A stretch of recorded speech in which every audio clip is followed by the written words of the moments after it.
All right. What's up, Mortgage Coach and Trust Engine community? Kristen and I are a little bit late on our 2023 halftime report, but better late than never. We're still committed to getting another article out on that. And our first interview is Sarah Wheeler. She is the editor-in-chief of HousingWire, which not only covers mortgage, covers real estate, just housing as a whole. She's also a podcaster. So remind me of the name of your podcast, Sarah? It's the HousingWire Daily Podcast. So I host it every single day. And we found that some people like to get their news audio. So that's what we do. I like to get pretty much everything audio. So Yeah. Thank you for doing that. And guys, we'll put a link down below for that. My co-author of this article, a lot of the content, and executive director of First Home IQ, Kristen Messerly. What's up? Hey, what's up? I'm so excited to have Sarah on, and it's a great way to kick this off because Sarah is so in the news all the time. She is always learning new things and sharing new things. So this is perfect, Sarah. Yeah. So Sarah, just so people kind of know your role as because you come across so much content from so many different sources, and then part of your job is like, okay, what's noise and what's Right. news? So just for this is the first time I've interviewed you, kind of describe your role and what you do, and then we'll ask you questions that we think will be helpful to the industry. Love it. Yeah, no. So all the content that we publish at HousingWire rolls up to me, really. So that's the news content. We also have our content studio, which does more like service journalism, which is more like information, contributors, and then sponsor content. So all of that comes through. I have a great team of people who work on those things. And I think our goal is always, there's a lot of things going on, but for us, it's like, what is the angle for our audience? So our goal is like news nowhere else. So, and that really comes, it's not that news, no one else is reporting on it, but we hope no one else is doing it the way we do it. And what we really are focusing on is like, what do you need to know to do better in your business? How does this affect your bottom line? And that's really the angle that we're always taking. Wow. So I want to say something to see if you agree with this and have you pile on this, Kristen, but I almost feel like in the world that we live in right now, every loan officer and every realtor needs to have kind of their own version of that. Like they need to be personalizing it and localizing it. I often, in the times I've interviewed Clayton, it's like, hey, news hack, like let's find out what HousingWire is doing. And you're telling things on an industry wide, and then let's put my personal brand around it. Let's put my local color around that and share that. But I mean, what you just described, I think like literally every loan officer and realtor in America kind of needs to be like, hey, my day job is doing loans, but I'm editor-in-chief of bringing value through social media. What are your thoughts on that? I love that. And I think that's true because, we know that the loan officer shifted from like, a person who fills out a form to be that advisor. If you want to be an advisor, you better know what you're talking about and not just be like, hey, I just want you to do this loan, right? I mean, you've got to be able to walk them through a lot of things. That's what you guys are so good at doing, coaching and helping them. But I would just say that, yeah, I love that. Everyone needs to be an editor-in-chief. I love my job. So everybody should right. Love it. What are your thoughts on that, Kristen?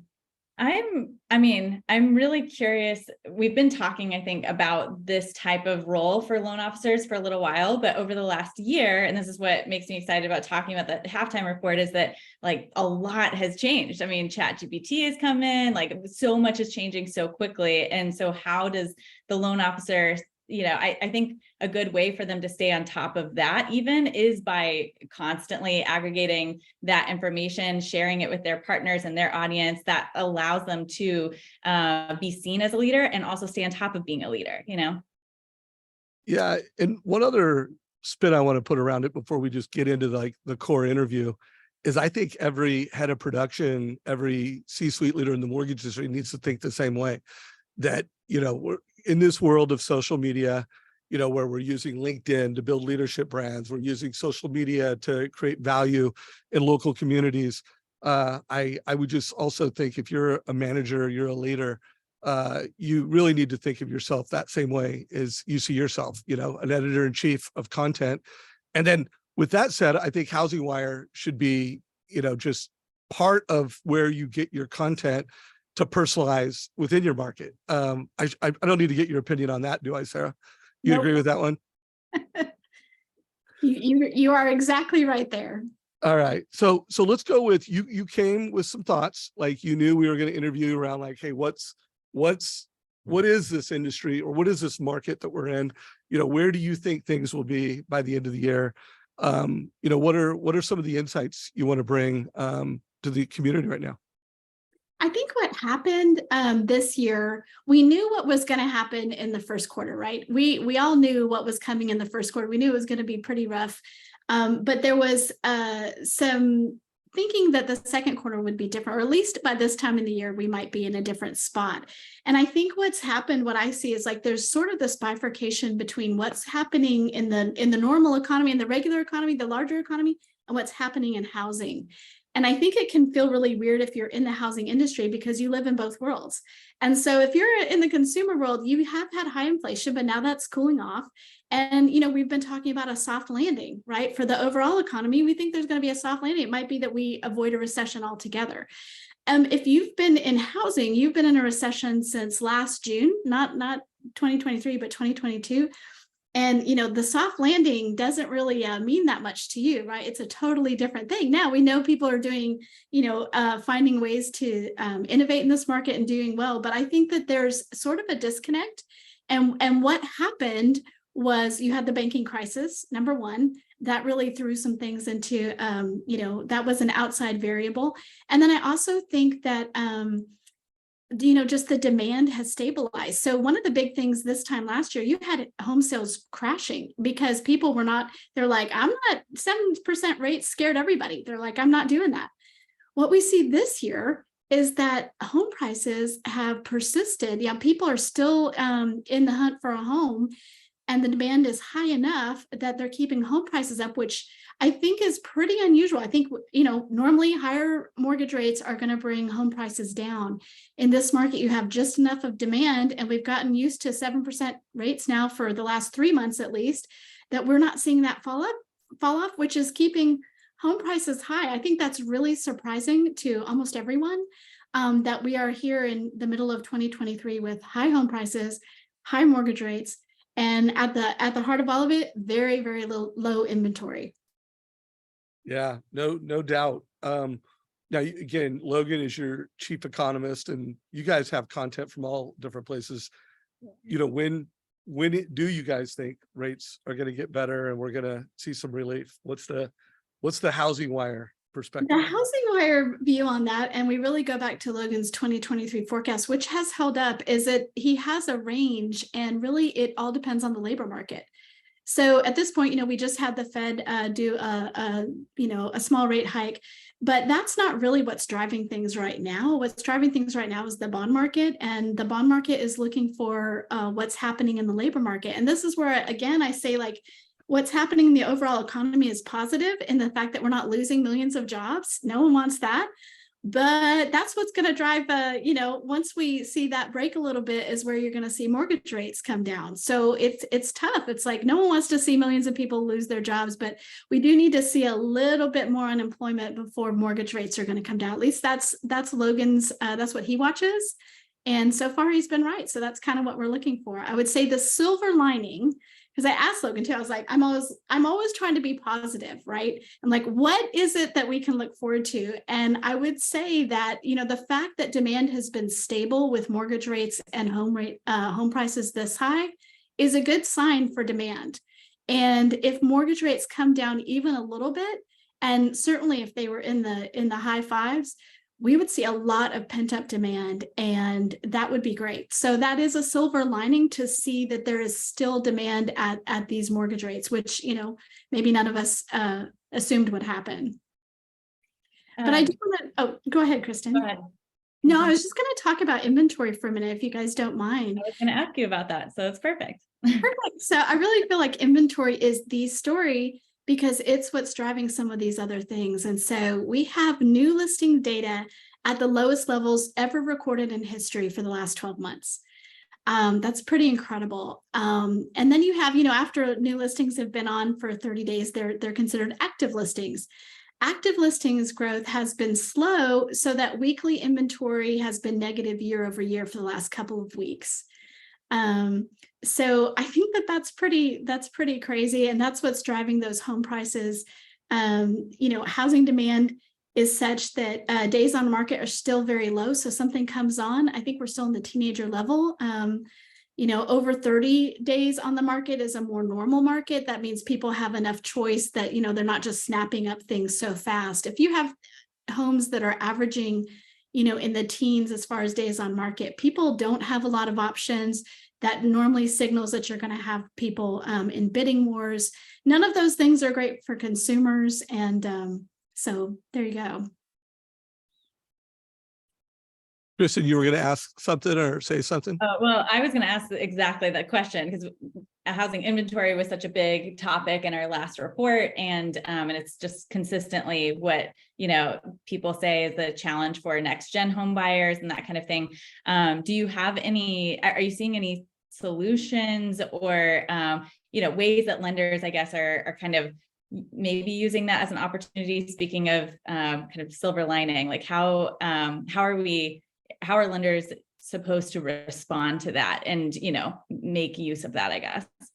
I think we've seen lenders really step up and do sort of some, special programs that last a year to kind of take up to make up for some of the interest rate hikes.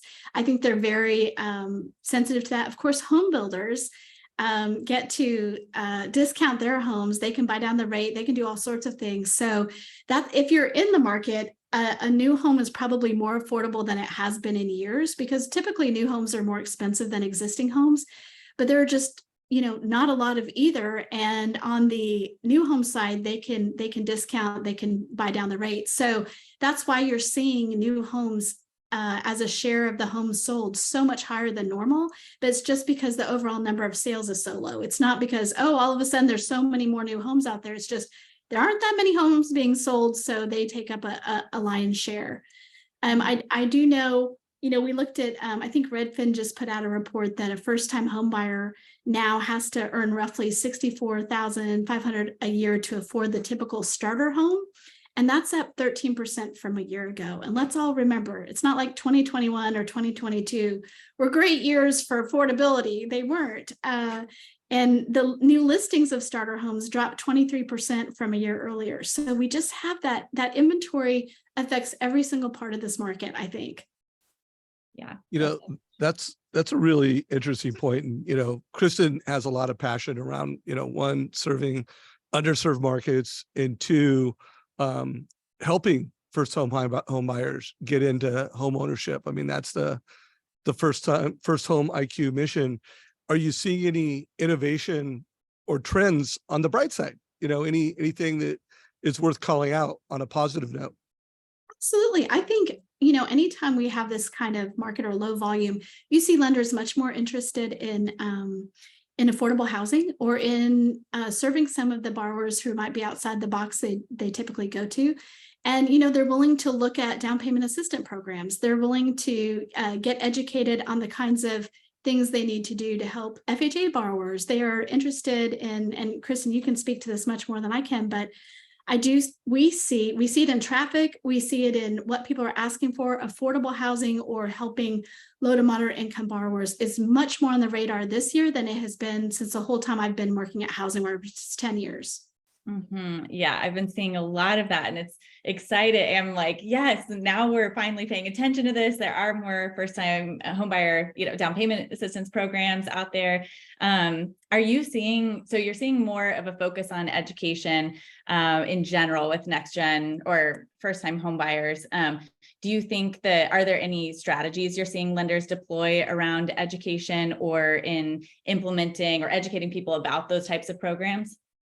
I really think it's what I see is that at the LO level, and Dave, you would know this better than I, but at the LO level, you have people who are like, I need to get educated on this because these are the buyers that I potentially have. This might be where things are going. This is what I want to look at. And so I feel like it's maybe it's from a company-wide. It's kind of hard for us to see that aside from the products that we see different lenders offering. But what I see is that the traffic to anything we do on affordable housing is much greater than it ever is. And then we had an affordable housing mini-con. Got all these hundreds of people showed up. We did these calls. We have HousingWire Annual is our annual conference in the fall. And we did all these exploratory calls in February, March, and going, hey, what do you guys want to see? What's important? With all these executives, everybody mentioned affordable housing.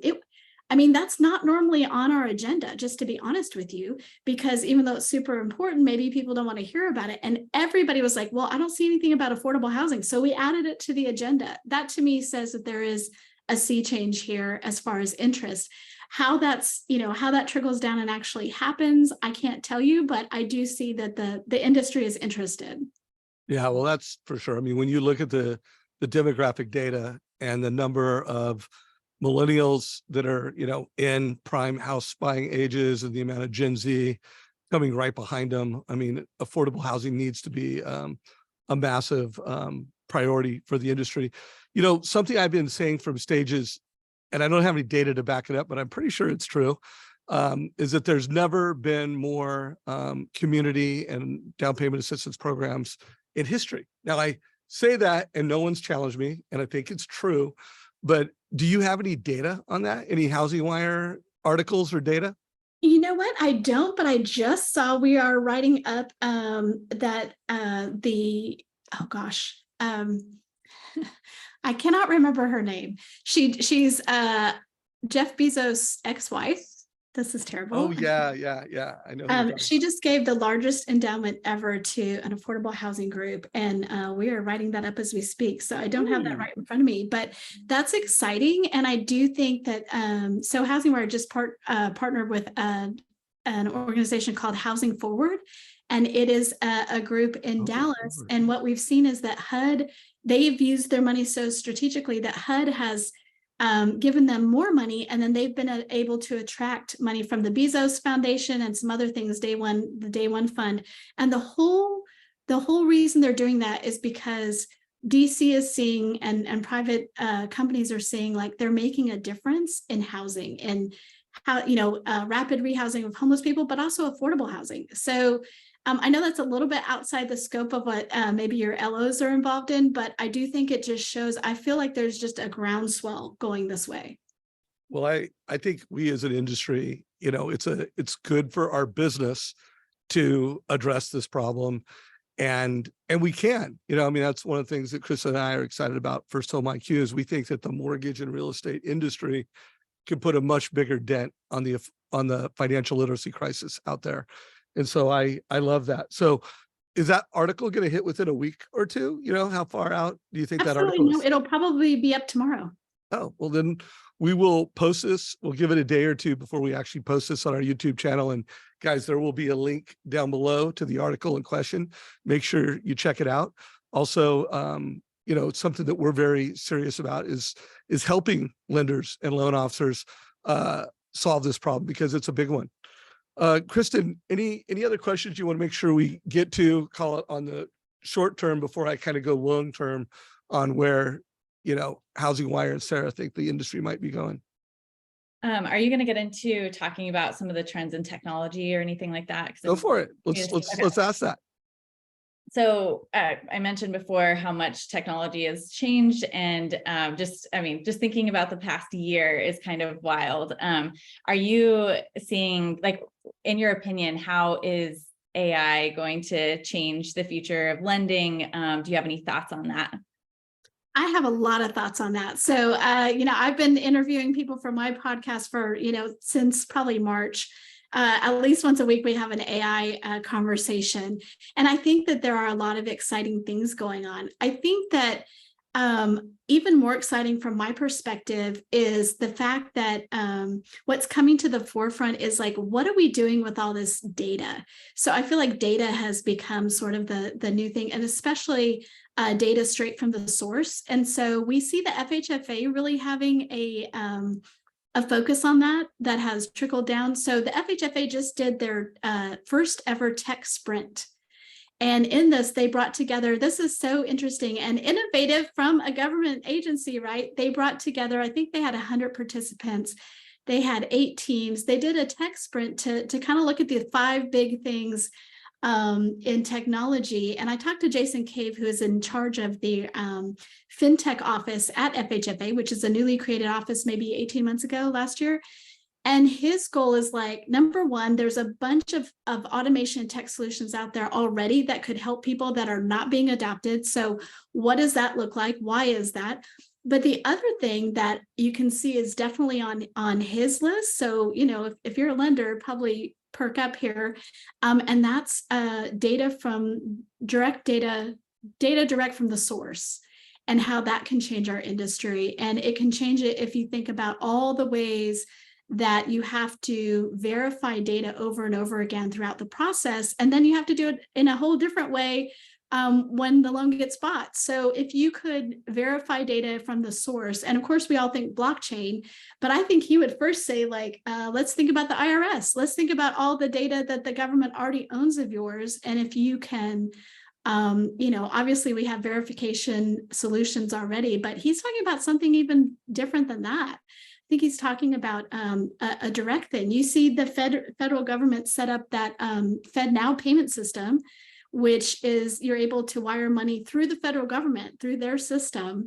There's all these things happening. So I feel like AI is powering a lot of those things, but maybe not in the way that people think, as far as like, in some ways it's more basic than that. In some ways, the tech story, I think, is like, what do we already have and what could we do with what we have? I love that. Amen to that. You know, it's one of my daily challenges is just getting loan officers to use the amazing tech stack that their companies have put together, and you know, getting adults to change their behaviors to do the easiest and most efficient thing is easier said than done. It really is. And it's one of the things that Jason said that, you know, they're really looking at is like, why hasn't the technology that we have changed the game more than it has, as far as cost to originate, as far as how long it takes to get, as far as serving underserved people. So he's really looking at it from a different lens. And I think that, you know, what they found in that tech sprint was pretty exciting. And they're really looking to the future of what this looks like. And I think that's the biggest change, is going to be that data sourcing. Is there a specific article you referenced? The FHFA has a new fintech office and some of the things. Is there a specific article or anything that covered some of what you just said that, you know, people that are watching this that want to, like me, that actually want to nerd out on that a little bit? Absolutely. So actually, I would point you to the podcast, since it's more recent. We do have an article, but I did a podcast with him in June. So it'll be on HousingWire Daily Podcast. Jason Cave on, you know, the FinTech sprint, or the future of FinTech, something like that. Listen to it and you can hear it straight from him. All right, guys. So there, we not only promoted the podcast, we gave you a very specific interview. I know personally I'll be listening to this pronto. I want to hear more on that.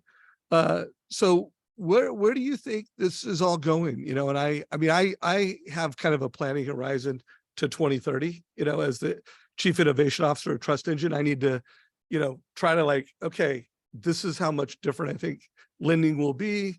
How do we design, you know, our platform so that from data, from education, we're actually helping lenders have a competitive advantage between now, you know, and 2030.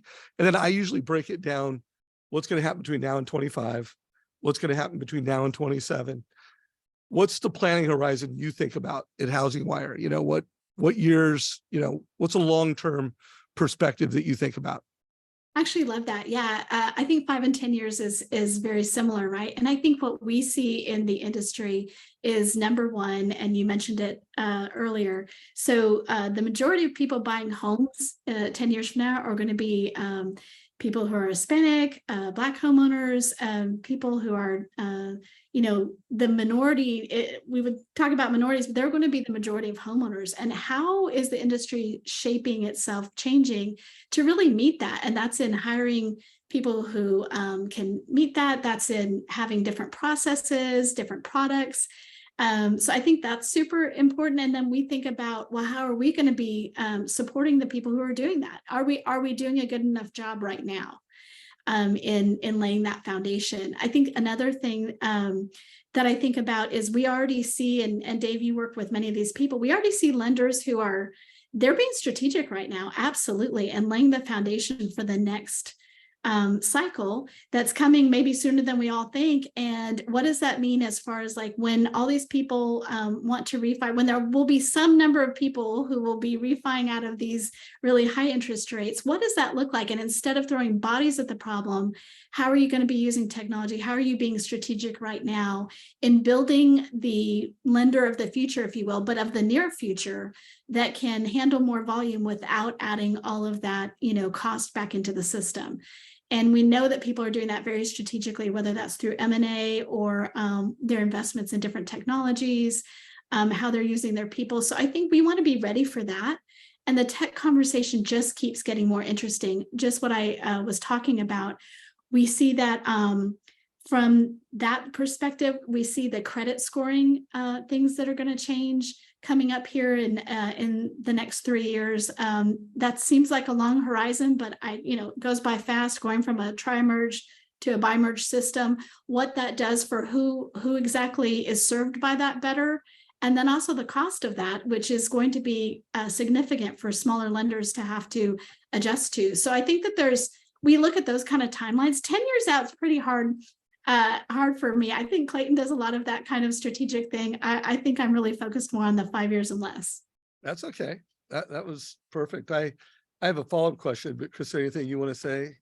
I'm just so excited with how much you're sharing. I mean, I'm going to go back through this and learn more about each of these areas that you've talked about. I think it's been really helpful. Yeah, and I want to kind of unpack, because I've seen you at HousingWire do a couple things this last year. One, you're continuing to spread beyond mortgage. I used to think of HousingWire and think of, hey, the top media company in mortgage, but now you guys are the top media in housing. And then you also recently acquired a company that's data, and really helping hyper localize that. So you mind just kind of sharing the strategic perspective there?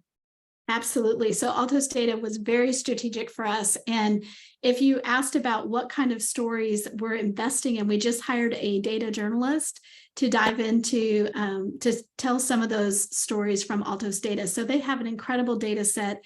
And what's really unique about them is the fact that it's almost real time. So every week we get an update on inventory in every local market in the country that happened that week. How many houses were added in that market that week? And so we don't have to wait 2 or 3 months for a large price index to come out. We can tell you what was added, what was sold, how much it was sold for, how many days on the market, what the kind of loan was. I mean, it's incredible.